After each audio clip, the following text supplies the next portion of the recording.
தமிழக மக்கள் எல்லாருக்கும் வணக்கம். உடனுக்குடன் வானிலை பற்றி தெரிந்து கொள்ள நம்முடைய யூடியூப் சேனலை மறக்காமல் சப்ஸ்கிரைப் செய்து கொள்ளுங்கள். நிறைய பேர் பார்க்குறீங்க, ஆனால் யாருமே சப்ஸ்கிரைப் பண்ண மாட்டேறீங்க.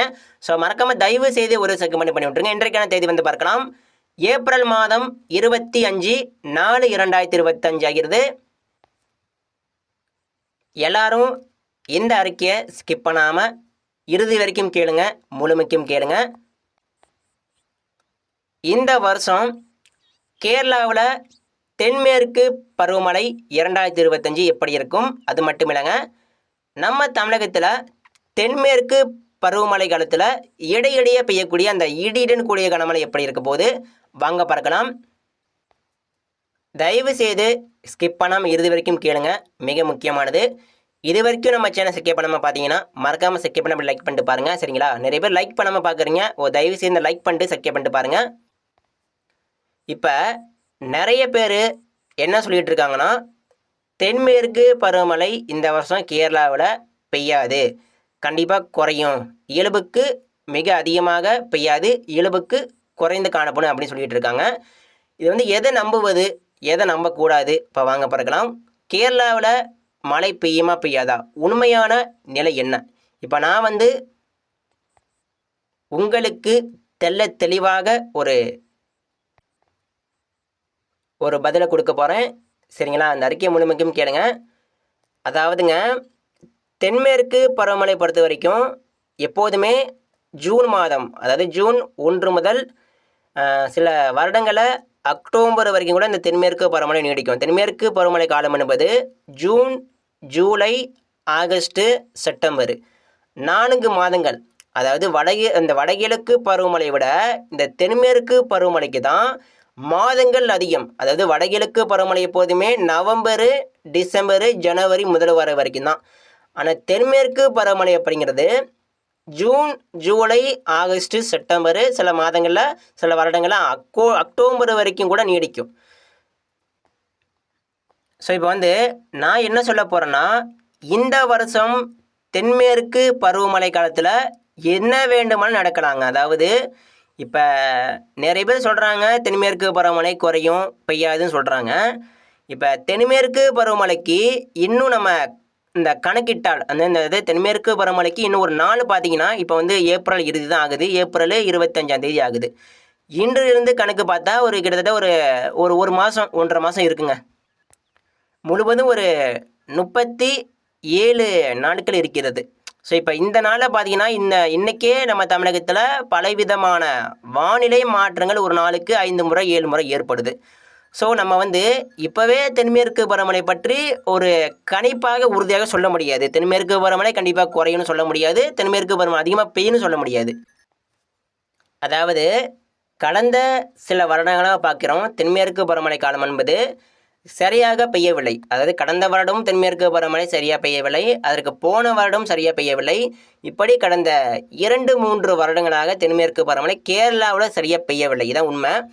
அதாவது தென்மேற்கு பருவமழை அப்படிங்கிறது அந்த இந்திய பெருங்கடல் நீராவி காற்று கேரளாவில் நுழைய வேண்டுங்க. கேரளாவில் நுழைந்தால் மட்டுமே அதிகமான ஒரு மழை கிடைக்கும்.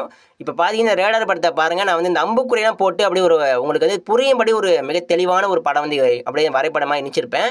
இதில் பார்த்தாலே தெரியும், அந்த இந்திய பெருங்கடல் நீராவி காற்று கேரளாவில் நுழைந்து நம்ம தமிழகம் வழியாக அந்த ஒடிசா அருகே இருக்கக்கூடிய அந்த லோ சிஸ்டம், எப்போதுமே தென்மேற்கு பருவமழையில் இந்த ஒடிசா பக்கம் இந்த வடக்கு வங்கட பகுதியில் ஒரு லோ சிஸ்டம் புயல்கள்லாம் உருவாகும்.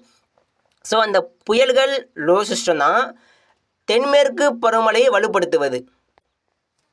அதாவது அதிகமான நீராவி காற்று கேரளாவில் நுழைந்தால் மட்டுமே கேரளாவிற்கு அதிகமான மழை பெறுங்க.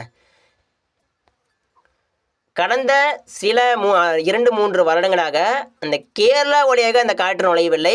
நம்ம பார்க்குறோம் கடந்த சில ஆண்டுகளாக அந்த இந்திய பெருங்கடல் நீராவி காற்று அப்படிங்கிறது இலங்கைக்கு தெற்கு புறம் வழியாக அது அப்படியே அந்தமான் நோக்கி போகுது. ஸோ இப்படி போகவே கூடாது. இப்படி போனால் கண்டிப்பாக மழை கொடுக்காது. அதாவது சென்ற ஆண்டு பார்த்தீங்கன்னா அதிகமான ஒரு மழை எதிர்பார்த்தோம், சென்ற ஆண்டு ஒரு தப்பு நடந்து போச்சு. அதை சென்ற ஆண்டு பார்த்தீங்கன்னா அந்த அதிகமான மழை தரக்கூடிய அந்த இந்திய பெருங்கடல் நீராவி காற்று அது அப்படி இலங்கைக்கு தெற்கு புறம் வழியாக அது அப்படி அந்தமான் வழியாக அந்த லோ சிஸ்டம் நோக்கி போகுது. ஸோ இதனால் அசாம் மாநிலம் கடும் வெள்ளப்பெருக்கு, அதே போல் தாய்லாந்தில் கடும் வெள்ளப்பெருக்கு, ஒடிசா பக்கம் கடுமையாக வெள்ளப்பெருக்கு. ஆனால் கேரளாவில் மட்டும் ஒரு குறைவான ஒரு மழையாக இருந்தது. கண்டிப்பாக இந்த வருஷம் அப்படி நடக்க கொஞ்சம் வாய்ப்பு கம்மி தான். இந்த வருஷம் கேரளா வழியாக இந்திய பெருங்கடல் நீராவி காற்று போகலாம், வாய்ப்பு அதிகமாக இருக்குது.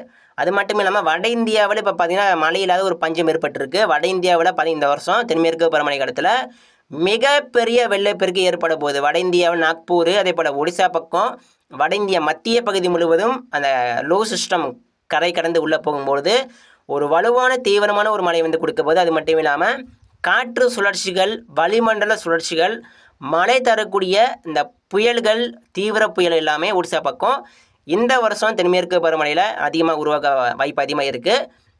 ஸோ இதனால் தென்மேற்கு பருவமழை பொறுத்த வரைக்கும் இந்த வருஷம் அதிகமாக பெய்யலாம், வாய்ப்பு அதிகமாக இருக்குது. இந்த வருஷம் தென்மேற்கு பருவமழை காலம் அப்படிங்கிறது மிக சிறப்பாக இருக்குது, யாரும் கவலைப்படாதீங்க. தென்மேற்கு பருவமழை நமக்கு இல்லாவிட்டாலும் நமக்கு வந்து தமிழகம் முழுவதும் இந்த தென்மேற்கு பருவமழை காலத்தில் இடையிடையே பார்த்திங்கன்னா இந்த இடியுடன் கூடிய கனமழை பதிவாகும். அதாவது தென்மேற்கு பருவமழையுடன் இருந்த இந்த வெப்பசலன இடிமலை வந்து பார்த்திங்கன்னா நம்ம தமிழகத்தில் இந்த வருஷம் அதிகமாகவே பதிவாகலாம், அதிக வாய்ப்பு இருக்குது கண்டிப்பாக. அதே போல் இந்த நீலகிரி முதல் கன்னியாகுமரி வரைக்கும் தமிழக மேற்கு தொடர்ச்சி மலை மாவட்டங்களுக்கு அதிகமான மழை கண்டிப்பாக இருக்குது. ஆனால் தென் மாவட்டம் இந்த கன்னியாகுமரியில் வெள்ளப்பெருக்கு ஏற்படலாங்க. கன்னியாகுமரி, இந்த தூத்துக்குடிக்கு தெற்குப்புறம் இந்த தென்மேற்கு பருவமழை பெய்யக்கூடிய நாகர்கோவில், திருவனந்தபுரம், கன்னியாகுமரி இந்த வருஷம் வெள்ளப்பெருக்கு ஏற்படலாம். அதாவது இந்திய பெருங்கடல் நீராவி காற்று அந்த முனையை அப்படி தொட்டுக்கிட்டு போகும். அந்த முனையை தொட்டுக்கிட்டு போகும்போது அந்த நாகர்கோவில், கன்னியாகுமரியை அப்படியே லைட்டாக அப்படி தொட்டுக்கிட்டு போகும் இந்திய பெருங்கடல் காற்று. இதனால் அதிகமாக நீராவி காற்று வரும் என்பதனால கொஞ்சம் எச்சரிக்கையாக இருங்க. நீலகிரி முதல் கன்னியாகுமரி வரைக்கும் வெள்ளப்பெருக்கு அபாயம் எச்சரிக்கை இருக்குது, சரிங்களா? இதுதான் உண்மையான நிலை. அதாவது நிறைய பேர் சொல்கிறாங்க குறையணும், அதெல்லாம் உண்மை கிடையாது. அதாவது நான் ஒரு எடுத்துக்காட்ட சொல்லப்போனால், இப்போ நிறைய பேர் வந்து தென்மேற்கு பருவமழை குறையும் சொல்கிறாங்க. இப்போ ஒன்றுமே இல்லைங்க. இப்போ தென்மேற்கு பருவமழை தொடங்கிருச்சு. ஒரு எடுத்துக்காட்ட சொல்கிறேன். தென்மேற்கு பருவமழை தொடங்கிருச்சு. திடீரென்று கேரளா பக்கம் ஒரு லோ சிஸ்டம் உருவாகுது. யாரும் கணிக்கலை, யாரும் வந்து பார்த்தீங்கன்னா சொல்லவே இல்லை கேரளாவில் வெள்ளப்பெருக்கு ஏற்படும்னு. திடீரென்று ஒரு ஜூன் ஜூலையில் ஏதோ ஒரு மாதத்தில் பார்த்தீங்கன்னா திடீரென்று ஒரு லோ சிஸ்டம் ஃபார்ம் ஆகுது. கேரளா அருகே ஒரு தாழ்வு பகுதி, தாழ்வு மண்டலம் உருவாகுது. அப்படி உருவாகும் பொழுது அதிகமான நீராவி காற்று வந்து கேரளா முழுவதும் கடுமையாக வெள்ளப்பெருக்கு ஏற்படுது. அப்படின்னா யார் எல்லாம் தென்மேற்கு பருவமழை குறையும் சொன்னாங்களோ அவங்க எல்லாமே இந்த தென்மேற்கு பருவமழை காலத்தில் மாற்று சொல்வார்கள். கண்டிப்பாக எல்லாருமே இப்போ வந்து யாரெல்லாம் தென்மேற்கு பருவமழை குறையும்னு சொல்கிறாங்களோ அவங்க எல்லாருமே வரக்கூடிய மாதங்களை நிச்சயமாக மாற்று சொல்வார்கள். எனவே தயவு செய்து பொதுமக்கள் மற்றும் விவசாயிகள் குழப்பிக் கொள்ள வேண்டாம். நிச்சயமாக ஒரு உண்மையான பதில் என்னவென்றால் தென்மேற்கு பருவமழை இந்த வருஷம் சிறப்பாக இருக்குது. இதுதான் உண்மையான நிலை, சரிங்களா? தயவு செய்து கவலைப்படாதீங்க, விவசாயம் செய்யுங்க.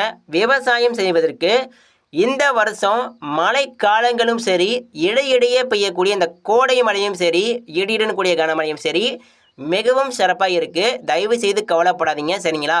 அதிகமான மழை கண்டிப்பாக பெய்யும், எல்லா இடங்களுக்கும் மழை பெய்யும், எல்லா ஊர்லேயும் மழை பெய்ய போது, எல்லா மாவட்டங்களுக்கும் தென்மேற்கு பருவமழை அதிகமாக மழை கிடைக்கும். தயவு செய்து யாரும் கவலைப்படக்கூடாது, அதிகமான மழை பெறும்.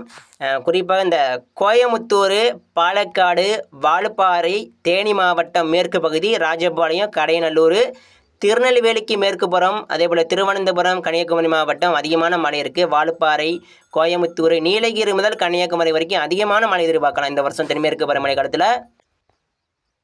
கேரளாவிற்கு ஒரு வெள்ளப்பெருக்கு இருக்குது. கேரளா மாநிலம் முழுவதுமே ஏதோ ஒரு மாதத்தில் எனக்கு தெரியுது. நான் வந்து கரெக்டாக ஒரு என்னுடைய கணிப்பு என்ன சொல்லுதுன்னா, கேரளாவிற்கு ஏதோ ஒரு மாதத்தில் வெள்ளப்பெருக்கு ஏற்படும் போல் தெரிகிறது. அது ஜூனாக இருக்கலாம், ஜூலையில் இருக்கலாம், ஆகஸ்ட்டாக இருக்கலாம், செப்டம்பராக இருக்கலாம்.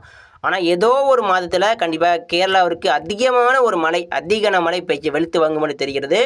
அதே போல் இந்த நீலகிரி மாவட்டம் முதல் கன்னியாகுமரி வரைக்கும் நம்ம தமிழக மேற்கு தொடர்ச்சி மலை மாவட்டங்களுக்கு கனமான வலுவான ஒரு மழையாக அதிகமான ஒரு மழை வந்து காத்திருக்கு. எனவே தயவு செய்து தென்மேற்கு பருவமழை பற்றி கவலைப்படாதீங்க, சரிங்களா? ஏகப்பட்ட பேர் வந்து இப்போ குறையும் சொல்கிறாங்க.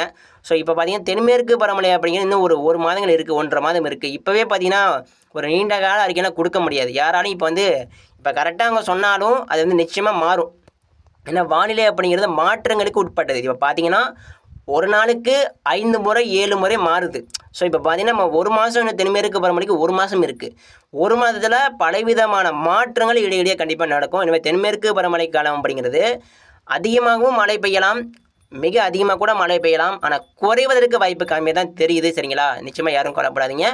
அதிகமான ஒரு மழை இருக்குது. அது மட்டும் இல்லாமல் தென்மேற்கு பருவமழையில் இடையிடையே பெய்யக்கூடிய மழை அப்படிங்கிறது தென் மாவட்டம், டெல்டா மாவட்டம், வட மாவட்டங்களுக்கு, உள் மாவட்டங்களுக்கு தென்மேற்கு பருவமழையுடன் இணைந்த அந்த இடியுடன் கூடிய கனமழை சிறப்பாக எதிர்பார்க்கலாம். கண்டிப்பாக தென்மேற்கு பருவமழை தீவிரம் அடையும் போது அதிகமான ஒரு வலுப்பெற்று இருக்கும்போது நம்ம தமிழகத்தில் மழை பெய்யாது.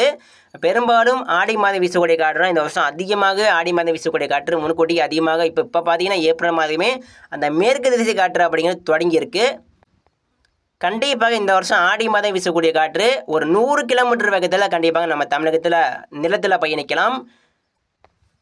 குறிப்பாக பாலக்காடு கணவாய் பகுதி, தாராபுரம், கரூர், அரவங்குறிச்சி எல்லாமே மணிக்கு 80 முதல் 90 கிலோமீட்டர் வேகத்தில் ஒரு வலுவான ஒரு காற்றாக ஆடி மாதம் காற்று அப்படி வீச இருக்கிறது. எனவே இந்த மேற்கு மாவட்ட மக்கள் கவனமாக இருக்க வேண்டும். ஆடி மாதம் தொடங்கினாலே அதிகமான ஒரு காற்று தான். இப்போ முன்கூட்டியே மேற்கு திசை காற்று தொடங்கியிருக்கு. எனவே கண்டிப்பாக சிறப்பான மழை இருக்குது. தயவு செய்து கவலைப்படக்கூடாது. விவசாயிகள் பொறுத்த வரைக்கும் கவலைப்படாதீங்க. அதிகமான மழை இருக்குது. நீங்கள் நம்பி விவசாயம் செய்யுங்க. நிறைய பேர் ஏகப்பட்ட பேர் சொல்வதை பார்த்துட்டு நீங்கள் விவசாயம் செய்யாமல் இருக்காதீங்க. விவசாயம் செய்யுங்கள். சரிங்களா? விவசாயம் நம்ம எல்லாருமே கண்டிப்பாக தமிழகத்தில் இருக்கக்கூடிய எல்லா விவசாயம் தயவு செய்து விவசாயம் செய்யுங்க. விவசாயத்திற்கு இந்த வருஷம் ஏற்ற மழைப்பொழிவு நிச்சயமாக பதிவாகும். கேரளாவில் மழை பெய்தால் கேரளாவில் வெள்ளப்பெருக்கு ஏற்படணும். கேரளாவில் அதிகமான மழை பெய்தால் மட்டுமே நம்ம தமிழகத்திற்கு அந்த நீர்வரத்து அப்படிங்கிறது வரும். அந்த நீர்வரத்து வந்தால் மட்டுமே நம்ம தமிழகத்திற்கு விவசாயம் செய்வதற்கு ரொம்பவே கொஞ்சம் பயனுள்ளதாக இருக்கும். எனவே கேரளாவில் அது தென்மேற்கு பருவமழை நம்ம தமிழகத்தில் மழை தராவிட்டாலும் கேரளாவிற்கு மழை கொடுக்கும், வட இந்தியாவிற்கு மழை கொடுக்கும். நம்ம தமிழகத்தில் இந்த தென்மேற்கு பருவமழை அப்படிங்கிறது கேரளாவில் மட்டுமே இந்த நீலகிரி முதல் கன்னியாகுமரி மாவட்டத்திற்கு மழை பெறும். ஆனால் பிற மாவட்டங்களுக்கு தென்மேற்கு பருவமழையுடன் இணைந்த ஒரு வெப்பசலன இடிமலை மட்டுமே பதிவாகும். எனவே கண்டிப்பாக தென்மேற்கு பருவமழை இந்த வருஷம் சிறப்பாக இருக்குது. அதிகமான நீர்வரத்து வரலாம். மேட்டூர் டேமுகள், தாமிரபரணி ஆறு வெள்ளப்பெருக்கு ஏற்படலாம். அதிக வாய்ப்பு இருக்குது. சரிங்களா? அடுத்தடுத்த அறிக்கையில் தவறாமல் பாருங்கள். நம்ம சேனல் மறக்காம சப்ஸ்கிரைப் பண்ணி விட்டுருங்க. நன்றிங்க.